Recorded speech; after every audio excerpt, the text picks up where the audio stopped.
अब देखिए बहुपद के बारे में आप सबसे पहले जानते हैं बाबू, बहुपद होता क्या है? तो वैसा समीकरण जिसमें एक से अधिक पद हो, जिसमें एक से अधिक पद हो उसे आप क्या कहिएगा?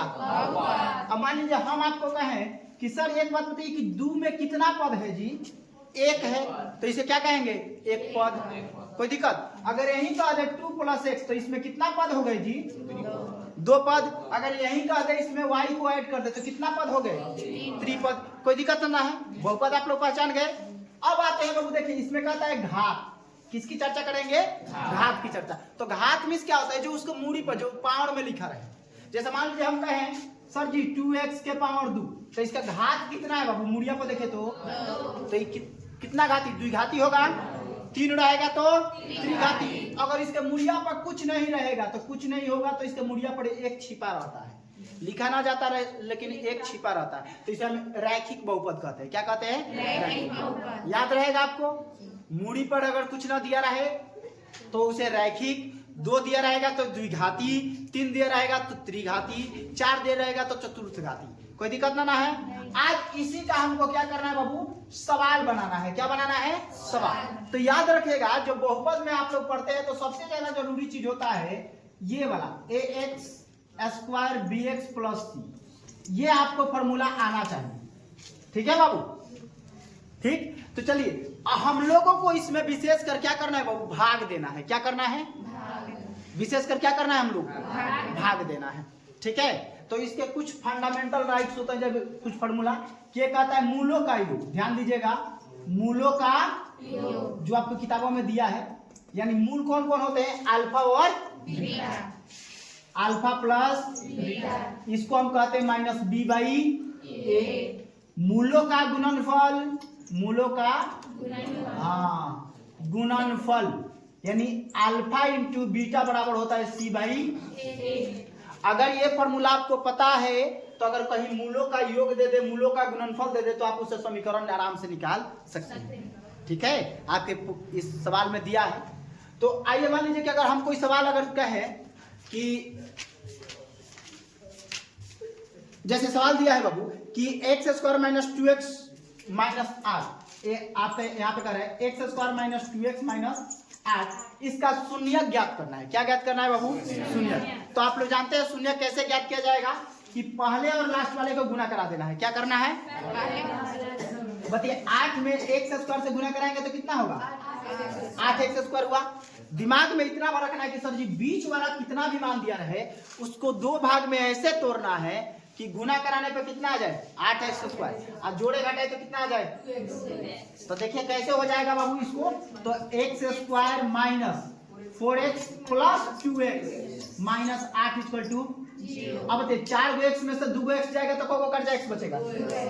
और 4 में 2 से गुना करिए तो 1x हो जाएगा। सही हो गया हमारा। अब इसमें से कुछ कॉमन कर लीजिए, कुछ इसमें से कॉमन करिए। इन दोनों के घर में x दिखाई दे रहा है, तो 2 x में से 1 निकल जाएगा तो को बचेगा? माइनस, यहाँ से x निकल गया तो खाली 4 ना बचा जी। अब यहाँ पे प्लस है तो प्लस। अब इस घर में देखिए सर जी x इसमें नहीं ना है, इसमें से 2 कॉमन काटेंगे तो x - 4। दोनों का घर बराबर है, देखिए तो बराबर है, तो इसका अर्थ है कि आप लोग गुणनखंड सही किए। तो जो घर के बाहर है बाबू एक साथ, और जो घर के भीतर है उसको x। इसको आप ऐसे भी कह सकते हैं x + 2 = 0। तो x बराबर माइनस, बराबर किधर जोड़ में है तो बराबर किधर जाएगा? तो अच्छा, इसको लिखेंगे तो x - 2 = 0, तो x बराबर माइनस, भले x बराबर 4। तो शून्य क्या हो गया? 1 - 2 हो गया, कितना हो गया? 4। कोई दिक्कत? आप अब इसमें क्या कहेगा? मान लीजिए कहीं कहे कि आपने जो शून्यक निकाला हो उसको जांचिए कि यह मूलों का योग पर बैठता है या नहीं। इसका मूलों का गुणनफल आपको जांच कर बताना है। ठीक है, तो आप यहाँ पे देखिएगा बाबू, मूलों का योगफल, मूलों का मूलों का योगफल। योगफल के लिए क्या कहता है? कहता है सर जी कि अल्फा प्लस बीटा यानी -b/a। अल्फा प्लस बीटा यानी -b/a। मान लीजिए कि अल्फा प्लस बीटा यानी -2 है, -2 जोड़ने के लिए कह रहा है ना। बीटा का मान कितना आ गया? 4। अच्छा, अब आइए -b/a, तो -b कितना होगा? -2 होगा, -2। a का मान कितना है? कुछ नहीं है तो कितना है बाबू? अब देखिए 4 रुपया कमाए 2 रुपया खर्चा कर दिए तो क्या बचा? इधर देखिए माइनस माइनस प्लस हो जाएंगे, दोनों तरफ बराबर है कि नहीं बाबू? तो हमारा मूलों का जो योगफल है वो सही है कि गलत है? सही है। अब आइए दूसरों को जांचते हैं, मूलों का गुणनफल। चलिए मूलों का, हाँ मूलों का गुणनफल, गुणनफल। तो मूलों का गुणनफल यानी अल्फा इंटू बीटा बराबर सी बाई, इन दोनों को गुना में लिखना है ना जी, -2 गुने 4 बराबर सी का मान कितना दिया है बाबू? -8 नॉट 8। देखिए ए का मान कितना दिया, ए का मान कितना दिया है बाबू? कुछ नहीं है तो कितना है? 4 दूनी, ये भी देखिए तो दोनों बराबर है। दोनों तरीके से हम लोग जांच दिए, इसमें किसी को कोई दिक्कत है नहीं ना। अब आते हैं बाबू इस टॉपिक में एक चीज और आपको ध्यान देना है, पता है क्या? आपको एक आता है बाबू भाग देने के लिए। क्या करने के लिए? हाँ भाग देने के लिए। अब मान लीजिए कि एक अगर कहीं कह दे कि शून्यक का मान दे दिया, शून्यकों का एक फल और शून्यकों का गुणनफल दे दिया है, उससे आपको क्या निकालना है बाबू? समीकरण निकालना है। जैसे इसमें 2 नंबर कह रहा है कि शून्यकों का योगफल दे दिया है आपको 1/4 और गुणनफल का मान दे दिया है, गुणनफल आपको दे दिया है कितना? -1 दिया है। कितना दिया है बाबू? -1। इससे कह रहे हैं आप समीकरण बताइए, तो समीकरण बता सकते हैं। देखिए कैसे बताइएगा, सूत्र से आएंगे ना तो x² minus alpha plus beta x plus alpha into, यहाँ पे क्या लिखेंगे? x² का x² minus alpha plus beta का मान कितना दिया है? 1/4 x हो जाएगा, प्लस अल्फा इंटू बीटा का मान कितना दिया? -। देखिए इसको x² माइनस 1/4 चाहे x/4 और -1 बराबर 0। इनके नीचे कुछ नहीं है तो एक होगा ना बनी, 1 4 का लघुत्तम लेंगे तो 4 ही होगा। तो 4x² minus x minus 4 equal to 0। तो ये आपका समीकरण हो गया 4x² minus x minus 4 equal to 0। बन जाएगा, ऐसे बना सकते हैं। फॉर्मूला देख लेना बढ़िया, यहाँ पे बना दीजिएगा जैसे इसमें 2 नंबर दिया है, ठीक है। अब आपको आते हैं बाबू भाग करना है। क्या करना है?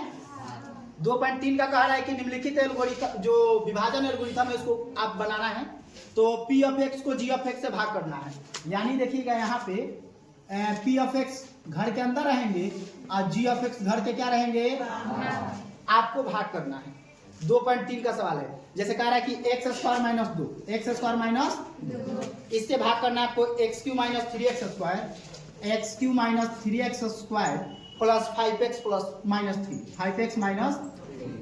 देखिए भाग में ज्यादा कुछ नहीं करना, आपको केवल पहला पद बराबर करना है। कौन से पद को बराबर करना है? सर जी x के मूड़ी पर 3 है, x के मूड़ी पर 2, को चाहिए कि x के मूड़ी पर 3 हो जाए? 1 हो, तो है जी 1 लिख दी, x लिख दी बनी, तो x के मूड़ी पर कितना होगा? माइनस बताओ, 2 में 1 से गुना कराओ कितना जी बनी? 2x। याद रखे बबली चिन्ह बदल दी हलो, क्या कर बोलो बबुआ? चिन्ह है जी, जोड़ के चिन्ह बता क्या हो जाएगी? माइनस के चिन्ह बता। अब देखो x³ को मानी, x³ खर्चा करनी खत्म। अब ये देखिए x वाला है, ये स्क्वायर वाला है, तो पहले स्क्वायर वाले को लिख दीजिए, तो -3x² लिखा जाएगा। याद रखिएगा एक जैसे रहेंगे, अगर स्क्वायर वाला है तो स्क्वायर में से जुड़ेगा या घटेगा, ठीक है। बिना स्क्वायर वाला बिना स्क्वायर में जुड़ेगा या घटेगा। अब बताइए 5 गो x और 2 गो x को 100 यो, कोई दिक्कत ना है। अब यहाँ पे देखिए स्क्वायर है, लेकिन यहाँ पे -3 है, यहाँ पे -3 नहीं ना है, तो हम यहाँ पे लिख देंगे -3x²। अब बताइए माइनस माइनस क्या हो जाएंगे आपके? 3 दूनी, इसको भी लिख लीजिए साथ से साथ चले, तो माइनस के बदले प्लस होगा, प्लस के बदले कट गया आपका 7x। अब बताइए 6 गो कर्जा, 3 गो कर्जा, को कर्जा, ये आपका क्या हो गया? शेषफल। क्या हो गया? अगर इसको भी अगर जांचने के लिए कहेगा तो आप लोग कल पढ़े थे यूक्लिड विभाजन एल्गोरिथम कि सर जी भागफल में भाजक से गुणा करा दीजिए, आज जितना आंसर आएगा उसमें शेषफल को जोड़ दीजिए, कल पढ़े थे हम लोग। तो आपका बस अब इससे ज्यादा 2 पार्ट में बहुपद में आपको इससे ज्यादा कुछ नहीं देखना है। आपका ये रहा बहुपद का सवाल, ठीक है। कल हम लोग अगला फिर 3 पॉइंट शुरू करेंगे, कोई दिक्कत?